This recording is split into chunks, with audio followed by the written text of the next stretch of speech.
నీకు తెలుసా? నువ్వు ఎలా అవ్వాలి అని అనుకుంటున్నావో అలా ఎందుకు అవ్వటం లేదో? ఏం సాధించాలని అనుకుంటున్నావో ఎందుకు సాధించలేవో? ఎందుకంటే మీ ఎనర్జీ అన్ని వైపులా పోతుంది.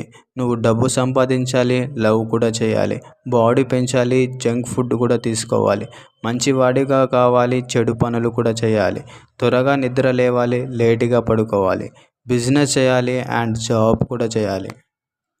నువ్వు అన్ని వైపుల నుంచి ఉండాలి అని అనుకుంటావు. నాకు అది కావాలి, ఇది కూడా కావాలి అండ్ చివరికి దొరికేది శూన్యం. అరే నేను ఎందుకు సక్సెస్ అవ్వటం లేదని నిన్ను నువ్వే తగ్గించుకుంటావు. అందుకే ఒకటి డిసైడ్ అవ్వండి అండ్ అది పూర్తయ్యేంత వరకు వేరే వైపు కన్నెత్తి చూడకండి. ఎందుకంటే ఒకటి పొందాలి అంటే ఇంకొకటి త్యాగం చేయాలి. మంచి కావాలంటే చెడుని త్యాగం చేయాలి అండ్ చెడు కావాలంటే మంచిని. ఈ పేజీని ఫాలో అవ్వండి. లైఫ్లో సరైన టైంకి తెలుసుకోవాల్సిన వాల్యుబుల్ కంటెంట్ని ప్రతిరోజు మీకు హెల్ప్ చేస్తుంది.